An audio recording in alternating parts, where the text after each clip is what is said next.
Ce couple a obtenu une somptueuse demeure. Elle valait 50 millions de dollars, et ils n'ont rien dépensé. Mais le propriétaire avait une condition. Il ne devait pas ouvrir la cave dans l'arrière-cour. S'ils ne respectaient pas cet accord, la maison leur serait reprise. S'ils résistaient un mois sans ouvrir la cave, la propriété leur appartiendrait. Jacques et Anna ne croyaient pas le propriétaire. Ils trouvaient cette générosité incroyable. Le propriétaire ne les contredit pas. Il les invita simplement à passer une nuit dans la maison. Jacques et Anna acceptèrent. Le lendemain matin, le propriétaire était parti. Jacques trouva un contrat de transfert sur la table. Les termes correspondaient à ce que le propriétaire avait expliqué. Ils explorèrent l'arrière-cour et découvrirent la cave. Anna était ravie. Cela prouvait que le propriétaire n'avait pas menti. Mais Jacques était méfiant. Il soupçonnait un piège. Une agente immobilière arriva alors. Elle confirma que tout était vrai. Si le couple respectait la condition, la maison serait à eux. Sous l'insistance d'Anna, Jacques signa le contrat. Ils devinrent officiellement propriétaires. Peu après, des événements étranges commencèrent. Un sans-abri avertit Jacques. Il lui dit de brûler la maison, sinon il regretterait. Jacques ignora l'avertissement, pensant que l'homme était fou. Lors d'une fête familiale, une blonde apparut sans invitation. Elle s'appelait Sophia. Jacques fut pris de panique. Il entretenait une relation secrète avec elle.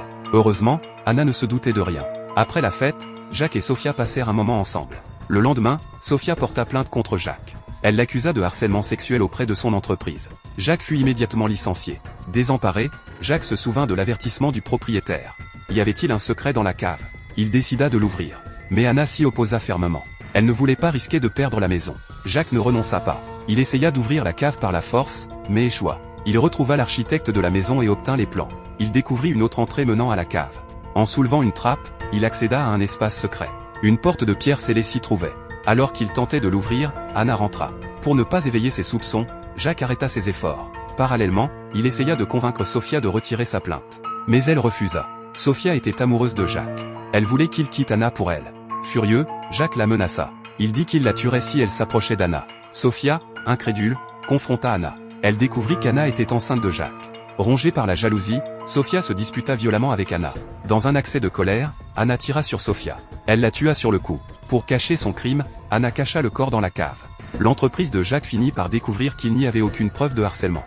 Il retrouva son poste. Cependant, Jacques n'abandonna pas ses recherches sur la cave.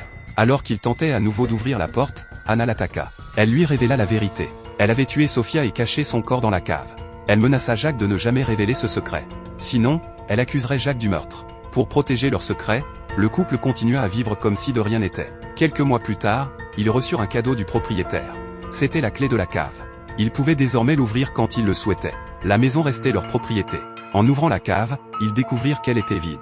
Tout cela n'était qu'une blague du propriétaire.